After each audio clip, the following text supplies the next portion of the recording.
श्री शिवाय नमस्तुभ्यम। हर हर महादेव। दोस्तों,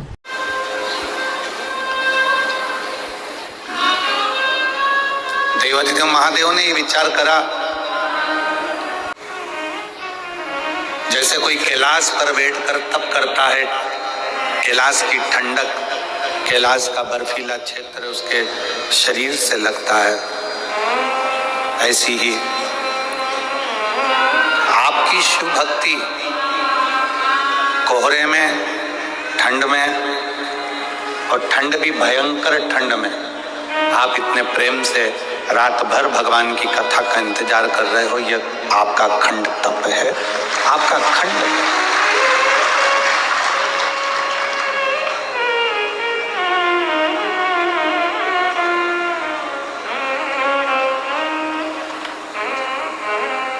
आज एकादशी भी है और हमारे भगवान शंकर की तो शिव भक्ति में सब कुछ समाया। रविवार, सोमवार, मंगलवार, बुधवार, गुरुवार, शुक्रवार, शनिवार, ये सारे वार और परिवार सब शिव का अविरल भक्ति है। अब उसमें विचार क्या करना है कि हमको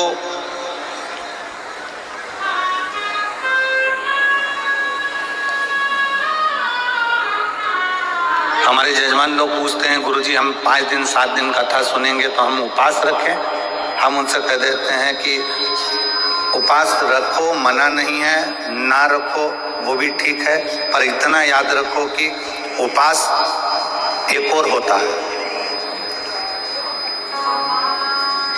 एक उपवास होता है आपका भूखा रहना, भोजन त्याग देना, खाना पीना त्याग देना, और दूसरा उपवास होता है कि सबके साथ रहो, भोजन भी करो, मना नहीं, पर दूसरा उपवास है किसी का दिल मत दुखाओ। ये सबसे बड़ा उपवास है।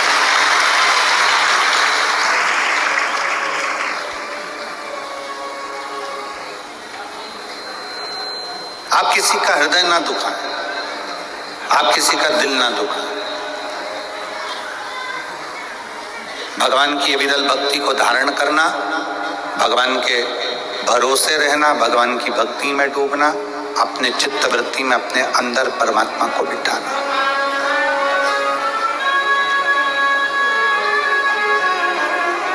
ठंड पड़ती है, कम्बल, रात को आप लोग रजाई कम्बल ओढ़कर सोते हो, पूरी रात रजाई कम्बल की और तुम्हारी लड़ाई होती रहती है कि हवा कहां से अंदर घुस रही है। बोलो सही है कि गलत है? पूरी रात तुम्हारी लड़ाई कम्बल से, रजाई से होती रहती है। इधर से दबाओ तो इधर से हवा, इधर से दबाओ तो इधर से, सिर के पांव से, हाथ से, और सब दूर से दबा लो फिर भी समझ में नहीं आता कि हवा अंदर से आ कहां से रही है। पूरी रात की लड़ाई, इतना कम्बल से दबाने के बाद भी हवा अंदर घुस रही है तो तुम्हें अंदाजा लग जाता है। आधी रात को नींद खुल जाती है और तुम उधर से हवा आने लगती है तो उधर से दबा लेते हो।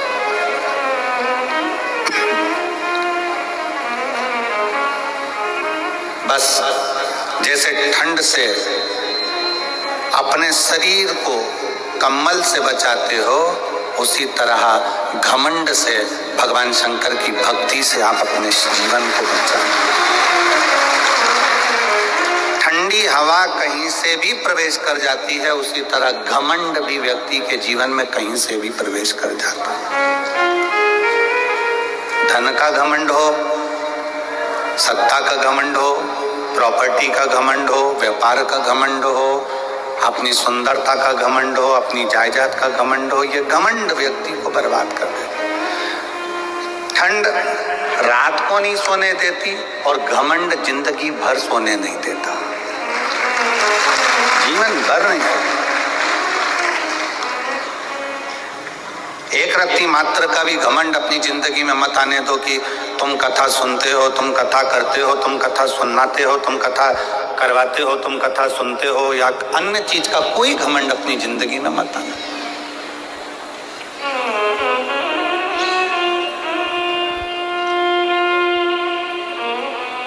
शंकर भगवान के मंदिर में जब भी जाते हैं अपन, तो अपन भगवान शिव के मंदिर में पालकी लगाकर, पैरों को मोड़कर, हाथ जोड़कर बैठे रहते हैं। कभी किसी ने कहा कि तुम भगवान के मंदिर में जाकर लंबे पांव कर बैठ जाओ? कोई ने कहा नहीं। पांव को मोड़कर, पालकी लगाकर, जैसे आज तुम लोग बैठे हो ऐसे ही पांव को मोड़कर शंकर के मंदिर में जाकर बैठो, हाथ जोड़कर बैठो। कथा में गए हो, पांव मोड़कर, हाथ जोड़कर कथा कर तत्व ग्रहण करो। क्यों कहा कि मंदिर में कभी भी अपने पांव लंबे कर नहीं बैठना, पांव मोड़कर बैठना। पांव मोड़ने से मतलब है कि मंदिर में जब भी जाना, भगवान के पास जब भी जाना, कथा में जब भी जाना, तो अपने दिल को संसार से मोड़कर परमात्मा के पास लेकर बैठना, तो परमात्मा बैठ सकता है। अपने मन को मोड़ो। एक गाना बीच में किसी ने गाया था, मैं निकला गड्डी लेके, रास्ते में एक मोड़ आया और उत्ते दिल छोड़ आया।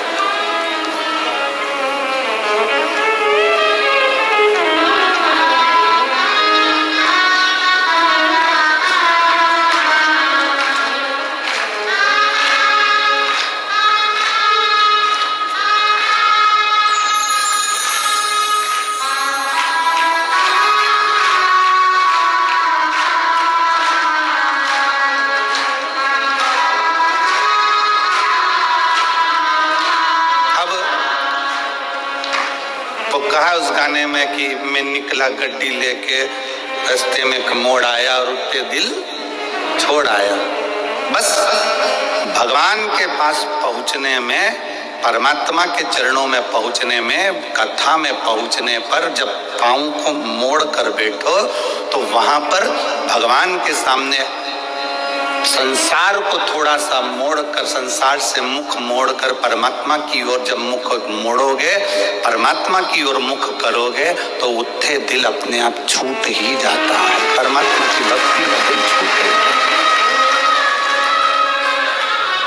गौ, गुरु और गोविंद, इन तीन के सामने कभी पांव पसार के नहीं बैठा जाता। पांव लंबा कर नहीं बैठते। किन किन के सामने? गौ, गुरु और गोविंद, मतलब भगवान। गाय माता खड़ी है, आप पांव पसार कर कभी ना बैठे।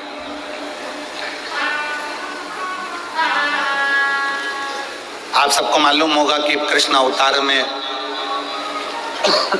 एक असुर बैल का रूप लेकर आ गया।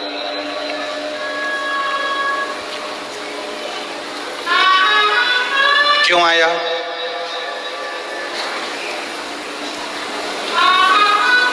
किस लिए आया?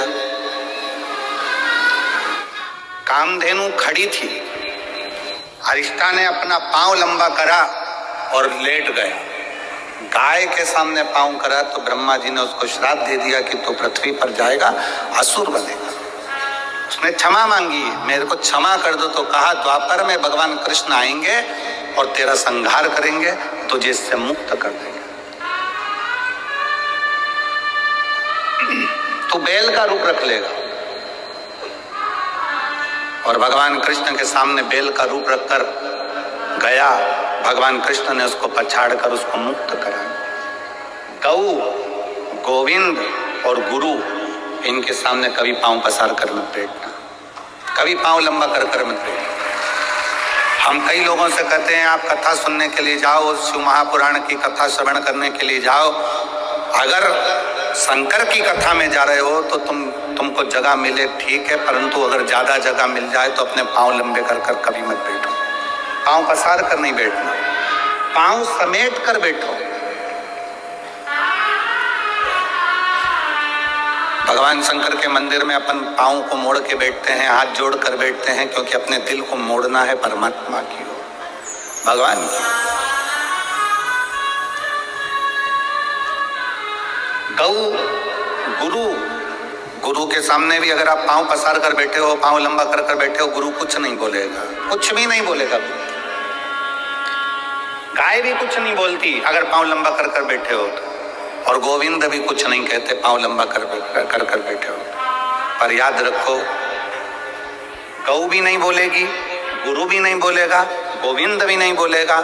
पांव लंबा कर कर बैठे हो तुम, अगर भले बैठे हो पर ये नहीं बोलेंगे, परंतु उसका पाप हमारे माथे पर जरूर चढ़ेगा। इसलिए गौ, गुरु और गोविंद के सामने पांव को लंबा कर कर नहीं, पांव समेट कर बैठना चाहिए, मोड़ कर दिल को परमात्मा में छोड़ना चाहिए और भगवान की भक्ति को धारण करना चाहिए। बोल बम का नारा है, सारी समस्या का हल भगवान शिव की भक्ति करना, भगवान की अविरल भक्ति में बैठना, डूबना।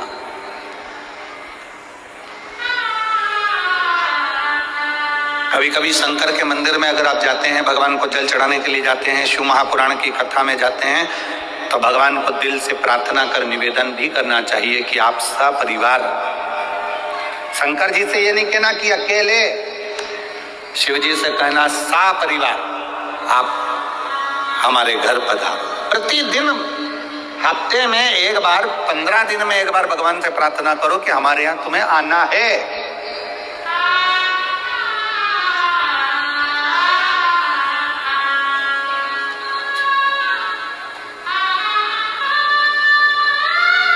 आप सबको स्मरण में होगा कि मान लो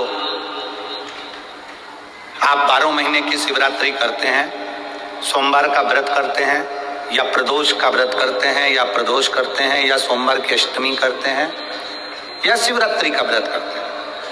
अगर इतना चावल आप भगवान शंकर को चढ़ा रहे हो तो उसमें से एक चावल का दाना पीला कर कर चढ़ाना पड़ता है। चंदन में पीला कर कर, केसर में पीला कर कर, या हल्दी में पीला कर कर उसको एक दाना चावल का पीला चढ़ाना चाहिए। क्यों?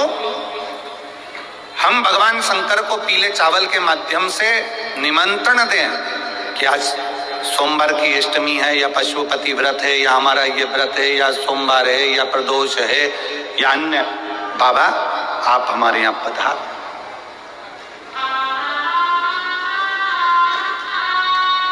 आप हमारे यहाँ पधारो, एक निमंत्रण।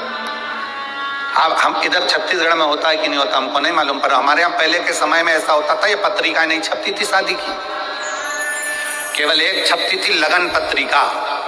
पंडित जी लिखते थे ब्राह्मण देवता, और ब्राह्मण देवता लगन लिखकर उसको बांध कर खवास को देते थे, और खवास नाई उस लगन पत्रिका को समधी के घर लेकर जाता था। इधर होता था कि नहीं होता हमको नहीं मालूम।